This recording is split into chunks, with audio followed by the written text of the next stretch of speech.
우리 벽산가족 여러분 안녕하세요. 우리 하나님 말씀 함께 보겠습니다. 오늘 말씀은 잠언 14장 26, 27절 말씀입니다. 주보와 앞 화면 참고해 주시면 됩니다. 잠언 14장 26, 27절 말씀 함께 한 목소리로 봉독하겠습니다. 시작. 여호와를 경외하는 자에게는 견고한 의뢰가 있나니 피난처가 있으리라. 여호와를 경외하는 것은 생명의 샘이니 사망의 그물에서 벗어나게 하느니라. 아멘. 우리 벽산가족 여러분, 올해가 이제 딱 3일 남았습니다. 정말 2023년 저물어 가고 있는데요. 유종의 미라는 말을 많이 사용하게 되는 시기인 것 같습니다. 유종의 미, 무슨 뜻일까요? 유종의 미는 시작한 일의 끝맺음을 잘 해서 좋은 결과를 거둔다는 의미입니다. 그럼 반대말은 뭘까요? 반대말은 용두삼이라고 할 수 있습니다. 많이 들어보셨죠? 시작은 좋았지만 끝이 별 볼 일 없다는 뜻입니다.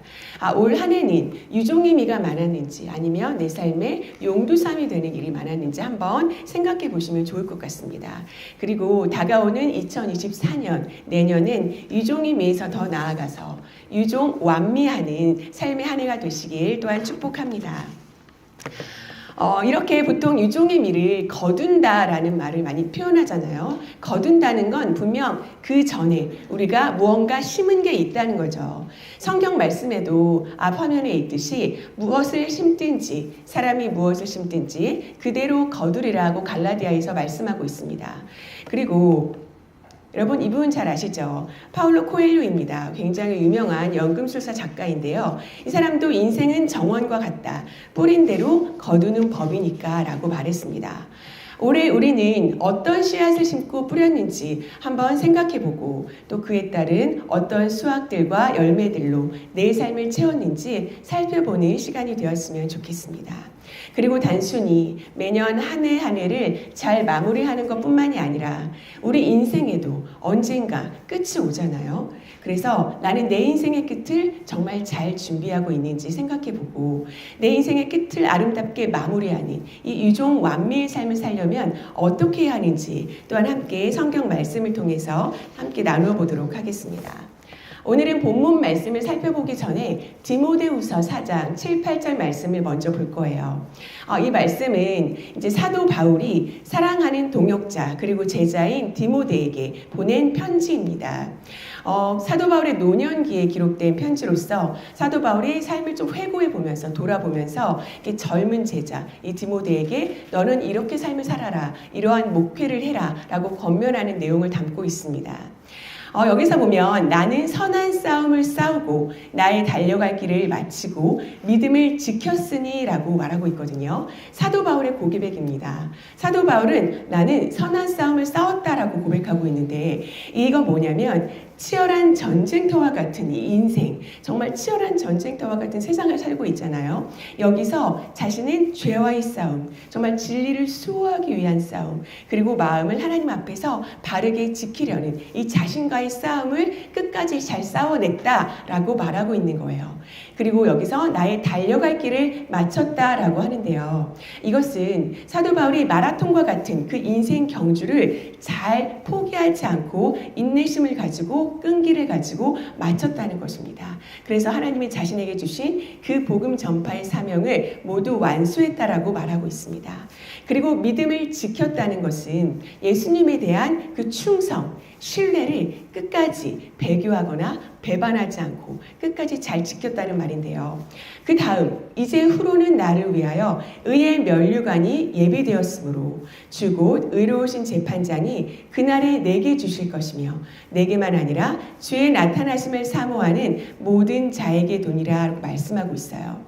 여기서 의의 면류관이란 결국 예수님께서 주시는 그 상급을 말합니다. 이렇게 선한 싸움을 싸우고 달려갈 길을 마치고 믿음을 지킨 자에게 주시는 그 승리자에게 주시는 상급을 말합니다. 이 상급을 재판장, 저 의로우신 재판장은 예수님을 말하는데요. 그 예수님이 그 날에 자신에게 주실 것이라고 확신하고 있어요. 그날은 어떤 날이냐면 예수님이 재림하시는 날, 다시 오신다고 약속하신 바로 그날입니다. 그날에 내게 주시는데 내게뿐만이 아니라 주의 나타나심, 그 다시 오심을 기다리는 모든 자에게도 똑같이 이러한 상급으로 은혜를 베풀어 주신다는 약속의 말씀입니다. 우리 인생에서도 유종의 미를 거두고 유종 완미의 삶을 살려면 정말 좀 세 가지 원칙이 필요한데요. 이렇게 나누어 봤습니다. 유종의 미를 거두는 삶. 첫 번째, 선한 싸움을 싸우고, 두 번째, 달려갈 길을 마치고, 세 번째, 믿음을 지키는 삶이 바로 유종 완미할 수 있는 삶이라고 할 수 있습니다. 하나하나 먼저 알아보도록 하겠습니다. 먼저 선한 싸움을 싸우는 이 치열한 전쟁터와 같은 세상에서 철저한 자기관리가 필수적인데요. 자기관리엔 다양한 영역이 있지만 그 중에서도 이 마음을 지키는 것, 마음을 관리하는 것이 가장 중요합니다. 마음을 관리한다는 건 어떤 뜻일까요, 여러분? 이것은 곧 나의 생각을 통제한다는 거예요. 나의 생각을 잘 다스릴 수 있어야 된다는 말입니다. 생각하는 대로 살지 않으면 결국 사는 대로 생각하게 된다. 이런 말도 있죠. 그래서 모든 전쟁의 시작은 결국 이 생각의 영역에 있습니다. 그래서 나의 시각과 관점이 어떠한지, 그리고 나는 어떠한 상황을 볼 때 재해석하고 긍정적으로 재구성할 수 있는 그런 마음을 가지고 있는지, 그리고 나는 어떠한 환경 속에서도 긍정적인 의미를 발견할 수 있는 마인드가 있는지 한번 생각해 보시면 좋을 것 같습니다. 네, 여기 보면 제임스 앨런이라는 작가가 위대한 생각의 힘에서 이런 말을 했어요. 사람의 마음은 정원과 같아서 지혜롭게 가꿀 수도 있고 광야가 되도록 방치해 둘 수도 있다. 마음속에 뿌린 생각의 씨앗은 뿌리를 내리고 곧 행동이라는 꽃을 피우며 기회와 상황이라는 열매를 맺는다라고 했습니다. 정말 공감 가는 말인 것 같아요. 내 마음의 정원에 어떤 생각의 씨앗을 뿌리고 심을 것인가가 결국 삶의 행동과 기회와 상황의 결과의 차이를 만든다는 것입니다. 여기 누가복음 말씀 보면 굉장히 정말 공감 가는 또한 말씀이 있어서 가져왔는데요. 선한 사람은 마음에 쌓은 선에서 선을 내고 악한 자는 그 쌓은 악에서 악을 내나니 이는 마음에 가득한 것을 입으로 말함이니라고 말씀하고 있어요. 정말 내가 선한 열매, 아름다운 열매를 맺고 거두고 싶다면 내 마음의 정원, 그 마음밭에 선하고 아름다운 씨앗을 심고 또한 뿌려야겠죠. 만약에 악한 열매가 맺혔다라고 한다면 마음의 정원에 언젠가 악한 씨앗을 심고 뿌렸다는 반증이 됩니다. 그 열매들은 삶 속에서 결국 우리에게 말과 행동의 결과로 나타나고 드러나니까요. 그런데 여러분, 마음의 정원을 의지적으로 잘 가꾸고 정성 들여서 돌보지 않으면, 그냥 방치해 둔다면 선한 열매가 맺히기 쉬울까요? 아니면 악한 열매가 맺히기 쉬울까요? 바로 악한 열매가 맺히기 쉽다는 것입니다. 왜냐하면 우리가 살아가는 세상, 우리는 환경에 영향을 받는 존재잖아요. 이 세상이 그만큼 어둡고 악하기 때문이에요. 그래서 내 마음의 정원, 이 마음밭을 그냥 방치해 두면, 가꾸고 돌보지 않으면 바로 악한 열매가 맺히게 되어 있습니다. 그럼 우리의 마음에 때로는 부정적이고 좀 우울하고 낙심하고 절망되고 이 패배감의 생각이 좀 자주 들 때도 있을 텐데요. 그럴 땐 어떻게 해야 할까요? 제가 여기 와서 처음 설교할 때 이 핵심 신념이라는 말씀을 드린 적이 있는데요. 우리 마음에 어떠한 상황, 사건 앞에서 자동적으로 떠오르는 생각이 있습니다. 그 자동 사고를 바로 핵심 신념이라고 합니다. 그 생각, 핵심 신념을 다시 생각하는 거예요. 어떻게 다시 생각하냐? 내 스스로 마치 내 자신에게 삼자처럼 질문해 보는 것입니다. 나는 내게 자동적으로 떠오른 그 사고, 핵심 신념에 대해서, 그 생각에 대해서 왜 그렇게 생각하는지, 그리고 그렇게 평가하는 기준이 무엇인지, 그리고 합당하고 그것이 타당한 이유가 있는지, 그리고 또한 객관적인 사실에 근거하고 있는지, 그리고 만약에 신앙인들이라면 하나님 보시기엔 그 앞에선 내 마음의 생각이 어떠한지 돌아보는 것입니다. 그리고 이것뿐만이 아니라 또 한 가지는 회복 탄력성을 키우는 건데요. 여러분, 회복 탄력성 많이 들어보셨죠? 레질리언스라고 합니다. 이것은 실패나 역경을 겪은 그 뒤에 오는 좌절감을 극복하는 힘을 말합니다. 그래서 회복 탄력성이 좋은 사람, 회복 탄력성이 강한 사람은 어떠한 좀 실패나 역경을 겪은 뒤에 빠른 시간 안에 회복을 합니다. 단기간 안에 회복할 수 있는 거죠. 그런데 반대로 회복 탄력성이 좀 낮고 좀 약한 사람은 그 회복되는 시간과 과정이 굉장히 많이 필요하다는 거예요. 그래서 다시 튕겨서 올라오는 고무공처럼 정말 나는 그렇게 빠른 시간 안에 회복하고 있는지, 아니면 어떤 역경 앞에서, 고난 앞에서 때로는 내 마음이 유리공처럼 산산조각 나진 않는지 한번 또한 생각해 보면 좋을 것 같습니다. 이렇게 회복 탄력성은 마음의 근육과 같아서 꾸준히 연습하면 키울 수 있는데요. 이 세 가지를 매일매일 삶 속에서 습관화하면 회복 탄력성이 굉장히 강해진다고 합니다. 먼저는 긍정적으로 모든 상황을 재해석할 수 있는 관점을 갖는 거예요. 그것을 습관화하는 거죠. 그래서 굉장히 유의미하고 긍정적인 의미를 발견하는 것입니다.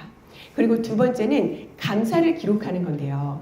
이 감사는 사실 우리 주위에 수많이 정말 발견하면 발견할수록 많이 찾을 수 있거든요. 그런데도 그냥 다 모든 게 감사하지 뭐 이렇게 그냥 우리가 흘려보내고 넘어가는 경우가 많은 것 같아요. 그런데 수많은 연구자들은 이 감사의 효과를 참 다양한 측에서 기록하고 있어요. 매일매일 감사할 수 있는 조건을 두세 가지만이라도 발견하고 그것을 내가 뭐 일기를 쓰든 뭐 다른 곳에 기록을 하든 기록할 수 있다면 이 회복 탄력성이 정말 좋아진다고 합니다. 그리고 마지막으로는 우리 또 벽산 가족분들도 잘 하고 계시는 운동이에요. 운동. 이 꾸준한 운동은요, 뇌 건강, 정신 건강, 그리고 정서적으로도 매우 효과가 있다고 합니다. 이렇게 회복 탄력성을 키우는 방법, 그리고 나의 핵심 신념에 대해서 다시 질문하는 그런 습관을 들이셔서 내 마음 관리 건강하게 해내셨으면 좋겠습니다. 자, 두 번째, 이젠 달려갈 길을 잘 마치는 게 중요한데요. 이 달려갈 길을 인내와 끈기를 가지고 포기하지 않고 끝까지 완주할 수 있어야 합니다. 인생을 유종 완미하려면 정말 1등하고 항상 잘하려는 그런 마음보다는 인생이라는 이 장기전, 이 마라톤을 완주하는 걸 목표로 삼는 게 더 중요합니다. 인생은 정말 이 42.19km라는 마라톤처럼 장기적으로 볼 수 있어야 되는데요. 멀리 보는 안목과 준비가 그래서 더욱 필요합니다. 자, 여기 보면 잘 아시는 분이죠. 마라토너 이봉주 선수입니다. 이 이봉주 선수는 자신의 성공 비결을 욕심을 부리지 않는 것이라고 했습니다. 이 선두와의 거리가 마라톤 하다가 좀 벌어졌다고 갑자기 속도를 내면 단번에 지친다고 해요. 그래서 굉장히 역효과가 난다고 합니다. 그런데 조금씩 거리를 좁히면서 몸 상태를 끌어올릴 수 있다면 충분히 앞선수를 추월할 수 있다고 합니다. 그래서 나만의 페이스를 잘 유지하는 것이 핵심 키라고 했습니다. 그리고 이봉주 선수는요, 정말 신체 조건이 굉장히 안 좋았어요. 정말 이 달리기에서는 다리가 너무 중요하잖아요. 그런데 그는 평발이면서 왼발이 오른발보다 작은 짝발이라고 합니다. 굉장히 치명적인 신체 조건을 가졌죠. 하지만 그는 여기서 좌절하지 않았어요. 남들과 비교하지도 않고 이러한 약점을 의식하지도 않았다고 합니다. 그리고 선천적인 천재성보다는 후천적인 노력이 훨씬 중요하다고 믿고 그렇게 충분히 극복해냈다고 합니다. 그리고 올림픽에서 자신의 금메달을 딴 적이 없기 때문에 여러분 애틀란타에서 은메달 딴 거 잘 아시죠? 그래서 끊임없이 계속해서 도전할 수 있는 이 목표 의식을 세울 수 있었다라고 했어요. 굉장히 상황을 재해석하고 긍정적으로 보는 관점이 있었던 것 같아요. 그리고 이 마라톤 달리기는 자신이 너무나 좋아하는 일이었기 때문에 아무리 고되고 힘든 훈련도 끝까지 잘 참아낼 수 있었다고 합니다. 그리고 아까 말씀드렸듯이 가장 중요한 건 나만의 페이스를 끝까지 잘 유지하는 것, 잘 지키면서 뛰는 것이라고 했는데요.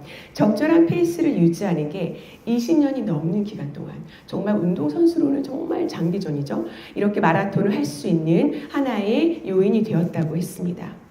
이러한 말들은 사실 유종 완미할 수 있는 삶에서도 적용할 수 있는데요. 나만의 페이스를 유지해서 나만의 인생 속도로 가는 것입니다. 그래서 두 가지를 버리고 두 가지를 우리는 취하는 것이 필요한데요. 이봉주 선수가 말해줬듯이 욕심을 버리는 것입니다. 그리고 끊임없이 남과 비교하는 그 비교 의식을 버리는 것입니다. 이 두 가지를 버릴 수 있다면 분명 나의 삶의 목표, 그 방향에 몰입하고 집중할 수 있을 것입니다. 그리고 두 가지를 취해야 되는데요. 하나는 새로운 목표를 매 순간 단기전으로 봤다면 그때그때 다시 세울 수 있고요. 중장기적으로 봤다면 그 방향을 향해서 계속 달려갈 수 있게 하는 거겠죠. 새로운 목표를 설정하고요. 또 하나 마지막으로는 즐겁게 하는 거예요. 억지로 하기 싫은데 정말 내 에너지를 끌어올려서 하기보다는 항상 즐거운 마음으로 하는 이 마음같이 중요합니다. 자, 여기 보면 갈라디아서 6장 9절 말씀에 우리가 선을 행하되 낙심하지 말지니 포기하지 아니하면 때가 이름에 거두리라는 말씀이 있어요. 어쩌면 이렇게 시적절하게 말씀이 다 준비되어 있는지 모르겠어요. 우리가 인생을 살아가다 보면 낙심과 절망과 고통의 과정을 겪고 지나갈 때가 있습니다.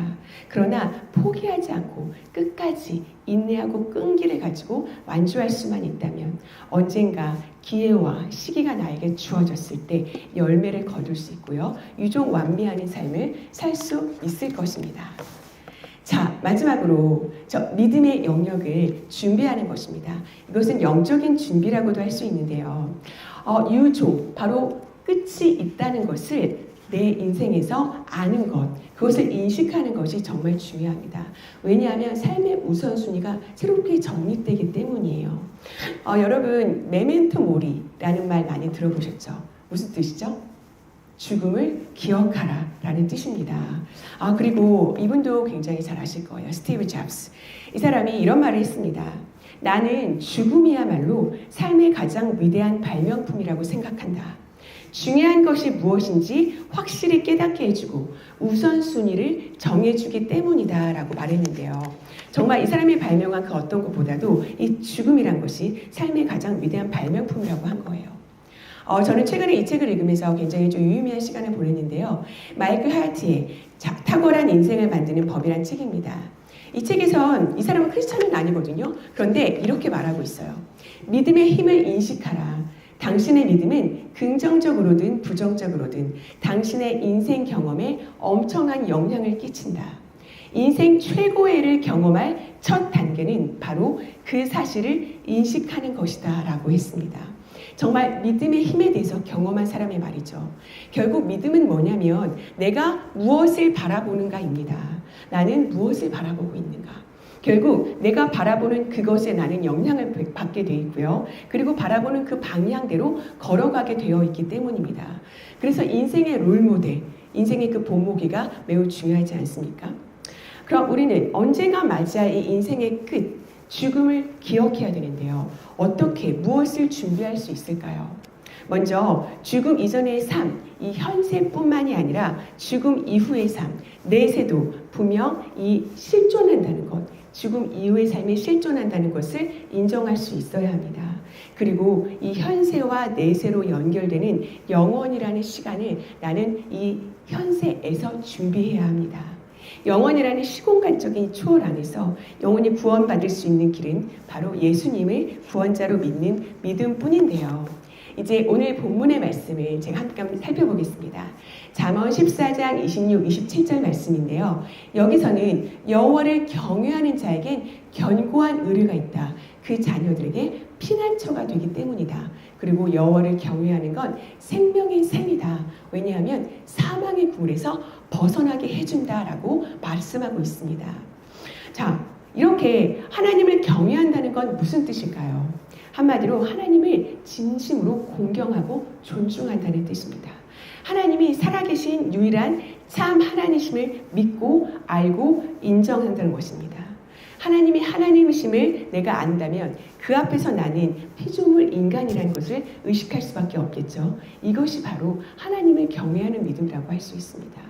또 이렇게 하나님을 경외하는 믿음을 가진 자에겐 견고한 의뢰가 있는데요. 이 견고한 의뢰란 강하고 확실한 안전을 내 평생에 지켜주시고 또한 나뿐만이 아니라 그 자손들까지도 자녀들까지도 안전한 피난처가 되어주신다는 약속의 말씀입니다. 그래서 이 땅에서의 축복의 삶뿐만이 아니라 그 구원이라는 안전한 피난처로서 우리를 보호하셔서 죽음 이후에 영원한 삶이 보장되는 것입니다. 또한 하나님을 경외하는 믿음은 생명의 샘이 되는데요. 바로 사망의 그물에서 벗어나게 하기 때문입니다. 하나님은 그를 믿는 자에게 주시는 선물이 있습니다. 그것이 바로 영원한 생명, 영생의 선물을 주시는데요. 이 믿는 자는 그래서 죽음이 더 이상 공포의 대상이 아니라 천국으로 입성하게 하는 개선문이 될 수 있습니다. 자, 여기 제가 인터넷 검색하다가 유의미한 말이 있어서 가져왔어요. 제가 읽어드릴게요. 현재 이 세상에서의 삶이 영원한 미래를 결정하고 있다는 것을 기억해야 합니다. 나의 과거가 현재에 영향을 주고 있는 것을 기억할 때 우리는 영원한 미래를 위하여 현세에서 올바른 삶을 선택할 수 있게 됩니다. 라는 말이에요. 정말 맞는 말입니다. 하나님을 경외하는 믿음, 이 구원을 얻는 믿음은 이 땅에서만 기회가 있다는 말씀이에요. 죽음 이후에는 기회가 주어지지 않습니다. 이 세상에서의 선택이 바로 영원한 미래를 결정하게 됩니다. 우리 벽산 가족분들도 영원한 생명의 선물을 받고 정말 그 주님을 믿음으로 말미암아 주어지는 구원의 안전한 피난처의 보호 안에서 또한 천국에서의 삶이 보장되는 은혜를 누리시기를 축원합니다. 이제 오늘 이렇게 배운 것들, 이 세 가지를 삶 속에서 적용하고 실천하는 게 중요한데요. 그래, 좋은 말씀이지. 언젠가 내 삶 속에 실천해야지가 아니라 지금 여기서부터 시작할 수 있습니다. 그것이 바로 선하고 아름다운 열매를 내 삶에 뿌리고 심는 것인데요. 여기 동일한 책에서 이런 말이 있었어요. 자, 우리 벽산가족 여러분 함께 읽고 마쳤으면 좋겠습니다. 함께 읽겠습니다. 시작. 이제 당신 차례다. 당신 인생에서 최고의 애는 편안히 앉아서 관람할 수 있는 영화가 아니다. 이거다 싶으면 당장 시작해야 한다. 그렇지 않으면 누리지 못할 비전이다. 당신이 마땅히 누려야 할 인생 최고의 애가 눈앞에 있다. 인생 최고의 애는 아직 오지 않았다. 네, 감사합니다. 우리 벽산가족 여러분, 2024년 새해엔 정말 우리의 마음과 생각과 삶의 다양한 영역에서 선하고 아름다운 씨앗을 많이 심어서 풍성한 열매와 수확을 거두시기를 바랍니다. 그리고 이 인생이라는 장기전에서, 마라톤과 같은 장기전에서 나만의 페이스를 잘 유지해서 이 인생을 끝까지 정말 인내와 끈기를 가지고 완주하시기를 응원합니다. 또한 구원을 얻게 하는 이 예수님을 믿는 믿음으로 영원한 생명을 소유하시고 인생의 끝도 잘 준비하셔서 현세와 내세에 약속된 은혜를 충만히 누리시는 인생 최고의 삶이 되시길, 그러한 삶이 내년부터 시작되시길 주님의 이름으로 축복합니다. 아멘. 기도하겠습니다. 하나님 참 감사합니다. 올 한 해를 돌아보면 우리 삶이 정말 유종의 미를 거두었는지 아니면 용두삼이 된 일들은 없었는지 우리가 돌아보는 시간을 가졌습니다. 하나님, 우리 벽산 가족 여러분들 한 해 동안 열심히 달려오시고 열심히 살아오셨는데 모두 하나님께서 친히 칭찬해 주시고 위로해 주시고 격려해 주시옵소서. 그리고 다가오는 2024년 새해에는 정말 우리의 마음밭에 선하고 아름다운 씨앗을 많이 심고 뿌려서 정말 연말뿐만이 아니라 우리 인생에서도 선하고 아름다운 값진 열매들을, 그런 수확들을 많이 풍성히 거두는 삶이 되게 주시옵소서.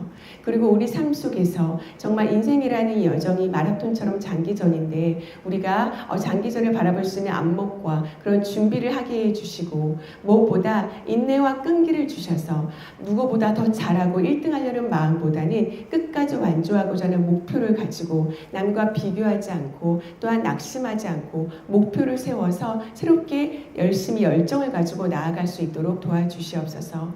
그리고 또한 마지막으로 우리 마음에 예수님을 믿는 믿음을 심어주셔서 영원한 생명을 선물로 주시고 또한 구원 이후에 영원한 천국으로 인도하시는 그 주님과 함께 이 땅에서의 축복된 삶뿐만이 아니라 영원한 삶을 준비하는 값진 인생으로 살아낼 수 있도록 축복해 주시옵소서. 그렇게 행하실 주님을 기대하며 예수님 이름으로 기도합니다. 아멘.